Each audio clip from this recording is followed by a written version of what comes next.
Bienvenue sur Africa 24 dans cette nouvelle édition du QG Week-end. Voici les titres. Climat politique toujours tendu au Burkina Faso. L'opposition était dans les rues de Ouagadougou ce samedi pour dénoncer un éventuel référendum sur la modification de l'article 37 de la Constitution. Et décès de 13 personnes dues à une fièvre hémorragique en République démocratique du Congo. Est-ce la fièvre Ebola ou une autre maladie tout aussi dangereuse? Nous écoutons à ce propos la déclaration du ministre congolais de la Santé. Et enfin, selon le dernier bilan de l'OMS, Ebola aurait fait 1427 victimes. Certaines compagnies aériennes ont décidé de suspendre la desserte de certaines destinations à risque. Nous verrons qu'Ethiopia Airlines a toutefois décidé de poursuivre les vols vers le Nigeria. Manifestation d'ampleur contre un potentiel référendum au Burkina Faso.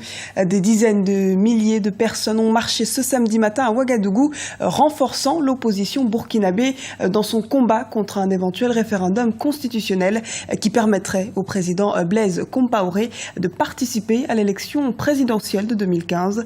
Les précisions avec le reportage de Wendiam Valentin Compaoré, notre correspondant au Burkina Faso. L'opposition burkinabé est de nouveau dans les rues.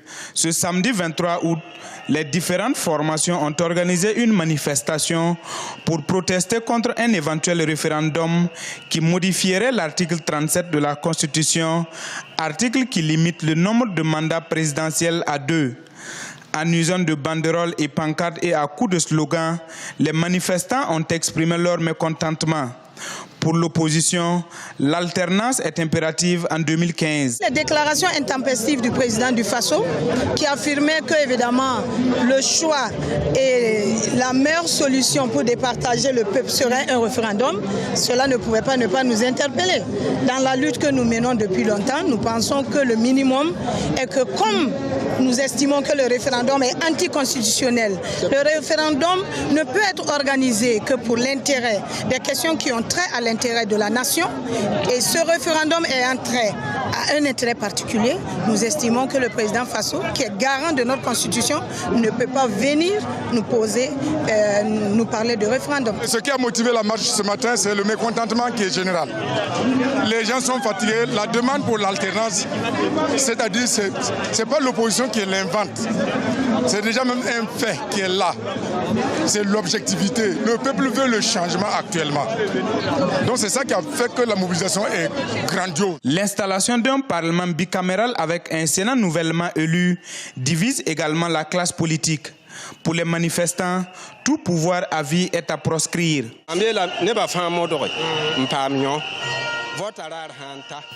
Je pense que tout le monde doit se munir de sa carte d'électeur. Le jour du vote, vous prenez cette carte et si le non l'emporte, il sera obligé de quitter le pouvoir. Les marches, pour l'instant, ne l'inquiètent pas. Que chacun ait sa carte d'électeur et nous pourrons chasser Blaise Compaoré lors des prochains votes.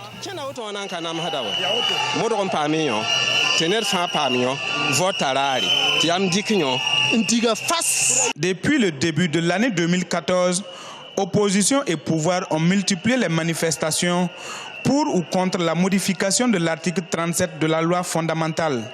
Ce samedi, parallèlement à la manifestation de l'opposition se tenait à Ouagadougou un rassemblement en soutien à un 5e mandat du président Blaise Compaoré en 2015. Dans l'actualité également, en Libye, après 6 semaines de combat, les miliciens de Misrata ont annoncé ce samedi avoir conquis l'aéroport au détriment de sa principale rivale de Zintan. Au même moment, dans l'est du pays, à Tobrouk, le Parlement élu en juin et dominé par les anti-islamistes a été élu un nouveau chef d'état-major. La Libye risque donc de se retrouver de facto avec 2 parlements, un à Tripoli, dominé par les islamistes et dont le mandat est terminé, et un autre à l'est, récemment élu. Inquiétante fièvre hémorragique en République démocratique du Congo. Au moins 13 personnes sont mortes d'une fièvre hémorragique d'origine indéterminée depuis le 11 août dans le nord-ouest du pays où a d'ailleurs été découvert le virus Ebola. Les analyses doivent déterminer si cette maladie mortelle a un lien avec l'épidémie d'Ebola qui s'est déclarée au début de l'année en Guinée. Selon le ministre de la Santé Félix Kabange Numbi, toutes les dispositions sont prises afin de stopper la chaîne de contamination. Nous pouvons ici dire qu'il y a suspicion des cas de fièvre hémorragique, mais d'origine indéterminée. Cette suspicion des cas de fièvre hémorragique est relativement récente. Et nous nous sommes rendus compte qu'elle succède à 2 épidémies qui s'est caractérisée par des diarrhées, vomissements. Nous avons fait des prélèvements, 8 prélèvements. Nous venons d'amener les 8 prélèvements dans l'avion qui m'a amené ici à Kinshasa. On vient de déposer ces 8 prélèvements à l'INRB et que des échantillons seront envoyés également à Franceville au Gabon pour le contrôle qualité. Nous espérons que dans les 7-8 jours qui vont suivre, nous aurons le diagnostic. Et justement, les mesures pour limiter la propagation du virus Ebola se multiplient sur le continent et ailleurs dans le monde. Un syndicat d'Air France a appelé à la suspension des vols vers la Guinée, la Sierra Leone et le Nigeria, en pointant du doigt le risque réel de contamination par le virus Ebola encouru par les passagers et par l'équipage. Un risque jugé moindre pour la compagnie éthiopienne qui a décidé de poursuivre les vols vers le Nigeria. Les précisions d'Amira Benjabala Jean-Pierre. Tandis que pour lutter contre la propagation du virus Ebola, le Sénégal et le Tchad ont récemment décidé de fermer leurs frontières avec la Guinée et le Nigeria. La compagnie aérienne nationale d'Éthiopie continue d'assurer ses vols vers certains pays touchés par la maladie. Ethiopian Airlines a rappelé que selon l'OMS, le risque de transmission du virus Ebola lors d'un voyage par les airs était faible. Par précaution, la compagnie ne dessert plus le Libéria, la Sierra Leone ou la Guinée, mais assure toujours les vols vers le Nigeria.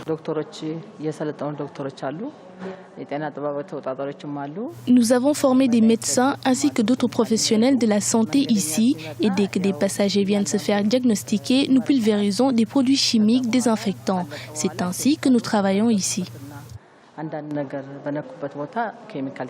Alors que l'épidémie d'Ebola n'a jamais été aussi inquiétante depuis sa découverte, les mesures sanitaires prises par l'aéroport international d'Addis Abeba semblent suffisantes pour assurer les voyageurs. C'est très bien de vérifier si les gens sont en bonne santé et si quelqu'un est malade. Comme ça, vous pouvez les amener à l'hôpital. L'Organisation mondiale de la santé a publié ce vendredi un nouveau bilan de 1427 décès depuis le début de l'épidémie. Virus très mortel et particulièrement contagieux, Ebola ne cesse de s'étendre malgré les mesures préventives et sanitaires prises par les autorités des pays touchés. L'OMS devrait présenter vers la fin de la semaine prochaine un plan pour une stratégie à l'échelle mondiale. Et nous ouvrons notre page sport avec la mort tragique d'un footballeur camerounais en Algérie. Albert Ebossé est décédé ce samedi après le match opposant son club, la Jeunesse sportive de Kabylie, à l'USM Alger. L'attaquant de 25 ans aurait reçu un projectile à la tête alors qu'il regagnait les vestiaires du stade du 1er novembre 1954 de Tizi Ouzou. Victime d'un traumatisme crânien, il a été transporté à l'hôpital. Il a succombé à ses blessures peu après. La dernière journée de la phase de poule de la Coupe de la Confédération 2014 se poursuit ce dimanche. Le groupe B a livré son verdict ce samedi avec notamment les qualifications pour les demi-finales d'Al-Ahly et Sewe Sport. Le Sewe Sport rejoint Al-Ahly en tête du groupe et se qualifie pour les demi-finales de la Coupe de la CAF grâce à une victoire face à l'équipe zambienne de Nkana par 3-0. La formation Al-Ahly a quant à elle maintenu un score nul de 0-0 face à l'Étoile du Sahel.